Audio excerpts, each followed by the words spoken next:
ओम शांति। हमारे प्यारे भाइयों और बहनों, आपका हमारे यूट्यूब चैनल पर स्वागत है।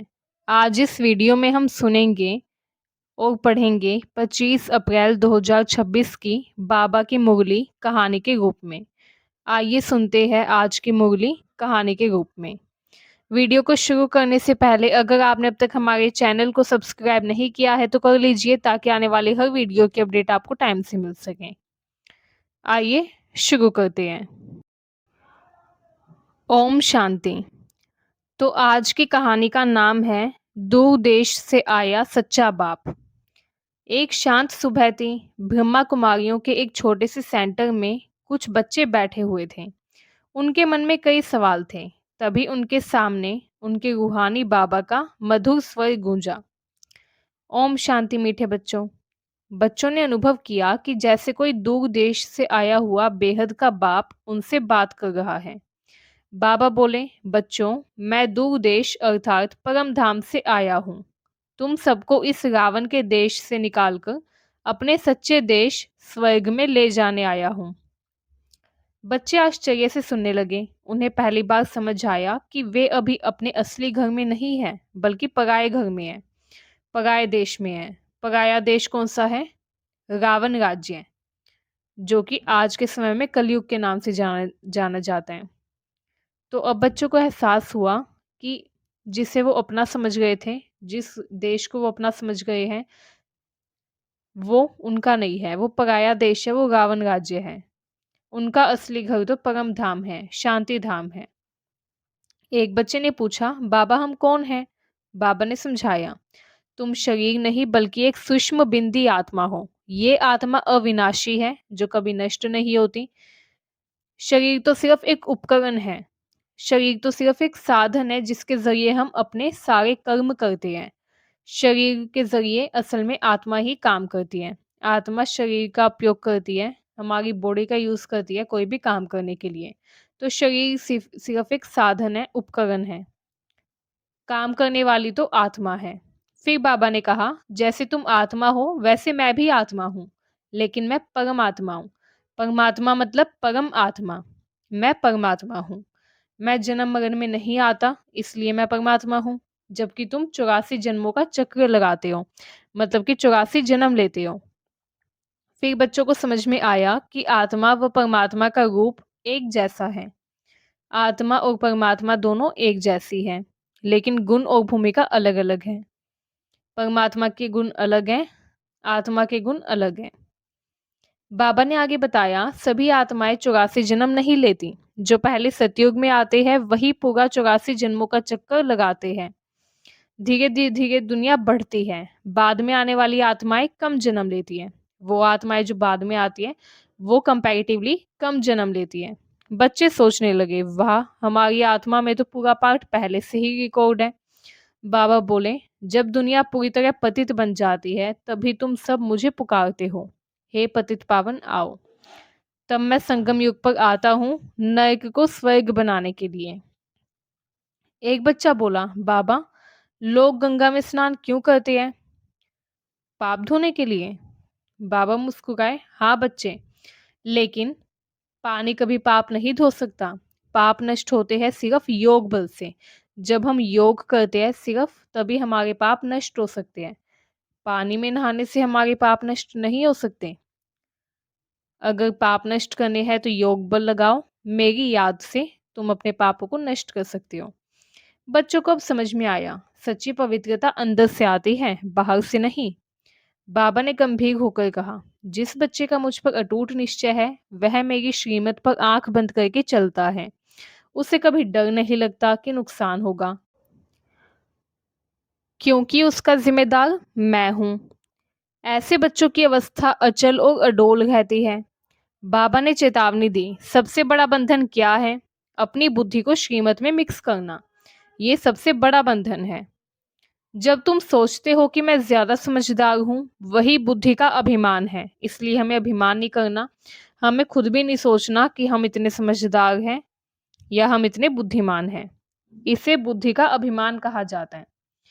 सच्चा योग युक्त वही है जो पूरी तरह श्रीमत पर चले। बाबा बोले, बच्चों, तुम्हारा काम है सबको सुख देना। किसी को भी दुख ना देना।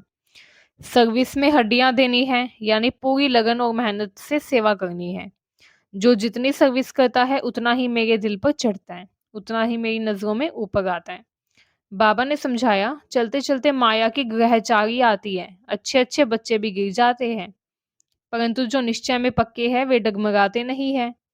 यानी जो निश्चय बुद्धि है वो कभी नहीं डगमगाते। ये सारा ड्रामा पहले से बना हुआ है, हर आत्मा का पार्ट फिक्स है।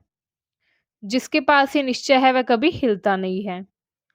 बाबा बोले, योग युक्त की निशानी है बंधन मुक्त। जो व्यक्ति योग में लगा हुआ है वो हमेशा हर बंधन से मुक्त मिलेगा। तो योग युक्त होने की निशानी है कि आप बंधन मुक्त हो। योग युक्त मतलब बंधन मुक्त होना। अब बंधन कौन से होते हैं? दो मुख्य बंधन हैं जो बाबा हमें बताते हैं। एक है बुद्धि का अभिमान और दूसरा है दूसरों की बातों से प्रभावित होना। मतलब दूसरों की निंदा या स्तुति करना। ना हमें किसी की निंदा करनी है, ना हमें किसी की बुराई करनी है, ना किसी का गुणगान करना है, मतलब ना किसी की स्तुति करनी है। निंदा और स्तुति करना भी एक बंधन है। जो इनसे ऊपर उठ जाता है वही सच्चा मुक्त आत्मा है। बाबा ने प्यार से कहा, तुम्हारा हर बोल मधुर व नम्र होना चाहिए। अगर कोई गलती करता है तो उसे डांटो नहीं, बल्कि सम्मान और क्षमा से समझाओ। उसे क्षमा कर दो, उसे सम्मान दो और फिर उसे समझाओ कि ये गलती ना करे। यही सच्ची महानता है। उसके बाद बाबा बोले, अंत समय में हर आत्मा को अपने कर्मों का साक्षात्कार होगा, इसलिए अभी से सावधान रहो। कोई भी ऐसा काम मत करो जिससे पछताना पड़े। बाबा ने अंत में कहा, मैं आया हूँ नया स्वर्ग स्थापित करने। तुम अभी स्वर्ग के लायक बन रहे हो, योग से, ज्ञान से, सेवा से। बच्चों की आंखों में चमक आ गई। अब उन्हें समझ में आ गया कि हम आत्मा है, शिव बाबा हमारा सच्चा बाप है। वह हमें स्वर्ग का वारिस बना रहा है और हमें सिर्फ उसकी श्रीमत पर चलना है। बच्चों ने मन ही मन संकल्प लिया, हम निश्चय बुद्धि बनेंगे, सेवा करेंगे तथा बाबा की याद में रहेंगे। आइए अब देखते हैं बाबा और बच्चों के बीच में क्या संवाद होता है। तो बच्चे बाबा से पूछते हैं, बाबा आप कौन हैं और कहाँ से आए हैं? बाबा बताते हैं, मीठे बच्चों, मैं परम धाम दूर देश से आया हूँ, तुम्हें इस पराये देश रावण राज्य से निकालकर स्वर्ग में ले जाने। फिर बच्चे पूछते हैं, बाबा हम वास्तव में कौन हैं? बाबा बताते हैं, तुम शरीर नहीं बल्कि एक सूक्ष्म बिंदी आत्मा हो जो अविनाशी है। तो यहाँ पे हमें बाबा क्या बोल गए हैं? बाबा बोल गए हैं कि तुम शरीर नहीं हो, तुम एक सूक्ष्म बिंदी आत्मा हो, एक छोटी सी बिंदी आत्मा हो जो कि अविनाशी है। फिर बच्चे पूछते हैं, बाबा क्या हम सभी 84 जन्म लेते हैं? बाबा कहते हैं, नहीं बच्चे, जो पहले सतयुग में आते हैं वही 84 जन्म लेते हैं, बाद में आने वाली आत्माएं कम जन्म लेती हैं। फिर बच्चे पूछते हैं, बाबा आप कब आते हो? बाबा बताते हैं, मैं संगम युग पर आता हूँ, जब दुनिया पूरी पतित हो जाती है और मुझे पुकारती है तब मैं आता हूँ। बच्चे पूछते हैं, बाबा क्या गंगा स्नान से पाप नष्ट होते हैं? बाबा कहते हैं, नहीं बच्चे, पाप नष्ट होते हैं सिर्फ मेरी याद से, योग बल से, तथा बाबा को हमेशा याद रखने से, श्रीमत पर चलने से। किसी पानी में नहाने से, पानी से हम अपने पाप नहीं धो सकते। फिर बच्चे पूछते हैं, बाबा निश्चय बुद्धि बच्चों की क्या पहचान है? बाबा बताते हैं, वे मेरी श्रीमत पर आंख बंद करके चलते हैं, उन्हें कभी संदेह नहीं होता क्योंकि उनका जिम्मेदार मैं हूँ। बच्चे पूछते हैं, बाबा श्रीमत पर सही चलने का तरीका क्या है? कैसे हम श्रीमत पर सही से चल सकते हैं, इसका तरीका क्या है? तो बाबा बताते हैं, अपनी बुद्धि मिक्स मत करो, जो मैं कहूँ उसे ही मानो, सिर्फ मेरी बात को ही फॉलो करो। यही है सच्चा समर्पण, यही है श्रीमत। इसी को कहा जाता है श्रीमत पर चलना। बच्चे कहते हैं, बाबा सबसे बड़ा बंधन कौन सा है?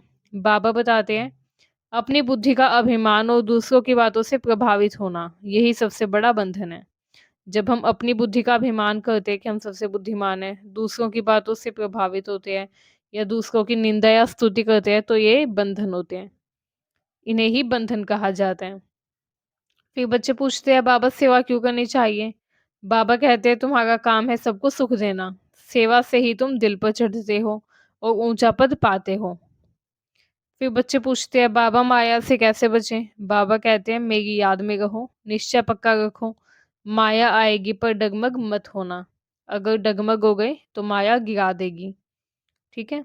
तो हमेशा बाबा की याद में रहना है, निश्चय पक्का रखना है, निश्चय बुद्धि बनना है। फिर बच्चे पूछते हैं बाबा ड्रामा क्या है? बाबा कहते हैं ये पूरा विश्व एक नाटक है जिसमें हर आत्मा का पार्ट पहले से तय है।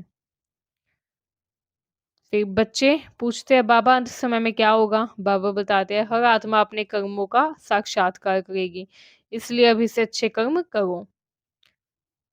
फिर बच्चे पूछते हैं बाबा हमें कैसे बोलना चाहिए? तो बाबा जवाब देते हैं हमेशा मधुर, नम्र और कम बोलो, दूसरों को सम्मान देकर खुद को सुधारो। आइए अब देखते हैं अंतिम संदेश। अंतिम संदेश में बाबा बोलते हैं मीठे बच्चों निश्चय रखो, श्रीमत पर चलो, सेवा करो और मेरी याद में रहो, तुम्हारा कल्याण निश्चित ही होगा। आइए अब देखते हैं आज की मुरली में आए कठिन शब्दों के शब्दार्थ। आज की मुरली में जो कठिन शब्द आए हैं उनके अर्थ। तो श्रीमत का मतलब होता है भगवान की श्रेष्ठ आज्ञा या मार्गदर्शन। जब हम भगवान की आज्ञा या भगवान के मार्गदर्शन पर चलते हैं तो उसे कहा जाता है श्रीमत। अडोल या अचल अवस्था का मतलब होता है स्थिर मन जो हिले नहीं, ऐसा मन जो कभी हिलता नहीं है, वो होता है अडोल मन या अचल अवस्था।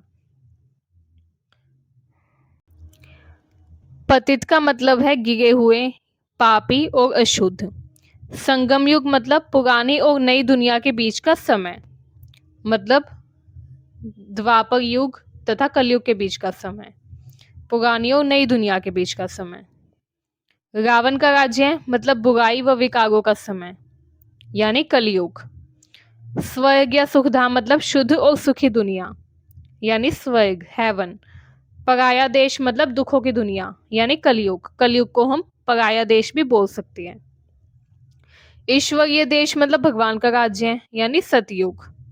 नॉलेजफुल मतलब संपूर्ण ज्ञान देने वाला। बीज रूप का मतलब है मूल कारण, शुरुआत का स्रोत। ड्रामा मतलब पहले से तय जीवन का खेल, यानी हमारी किस्मत में जो लिखा है वो होता है ड्रामा। हम बोलते हैं ना ये उसकी किस्मत में लिखा था, यानी जो हमारी नियति में पहले से तय है उसे हम बोल सकते हैं ड्रामा। भक्ति मार्ग मतलब पूजा पाठ का रास्ता। कर्मना सेवा यानी कि कर्मों द्वारा सेवा करना। देह अभिमान मतलब शरीर का अहंकार करना, अपने आप को शरीर समझना। निश्चय बुद्धि मतलब दृढ़ विश्वास वाली बुद्धि। दो उद्देश्य मतलब परम धाम जहां से परमात्मा आते हैं। योग युक्त मतलब कि योग में रहना, हमेशा याद में रहना। बंधन मुक्त यानी कि बंधनों से मुक्त रहना। निंदा स्तुति मतलब बुराई करना किसी की या प्रशंसा करना। निंदा मतलब बुराई, प्रशंसा, स्तुति मतलब प्रशंसा। ठीक है, निंदा का मतलब है बुराई और स्तुति का मतलब है प्रशंसा। समान स्थिति मतलब कि दोनों में एक जैसा रहना। तो ये थे कुछ मुख्य शब्दार्थ जो कि आज की मुरली में देखने को मिले हैं। तो बच्चों यहीं पर हमारी मुरली संपन्न होती है। मुझे उम्मीद है ये वीडियो आपको अच्छी लगी। अगर आपको मुरली अच्छी लगी हो तो चैनल को सब्सक्राइब करें, ओम शांति लिखे कमेंट में, तथा वीडियो को अपने सगे संबंधियों को भी भेजें ताकि उनको भी बाबा का संदेश मिल सके। ओम शांति। हम रूहानी बच्चों की रूहानी बाप दादा को याद, प्यार, गुड मॉर्निंग और नमस्ते। शुक्रिया बाबा, शुक्रिया बाबा, शुक्रिया बाबा। ओम शांति।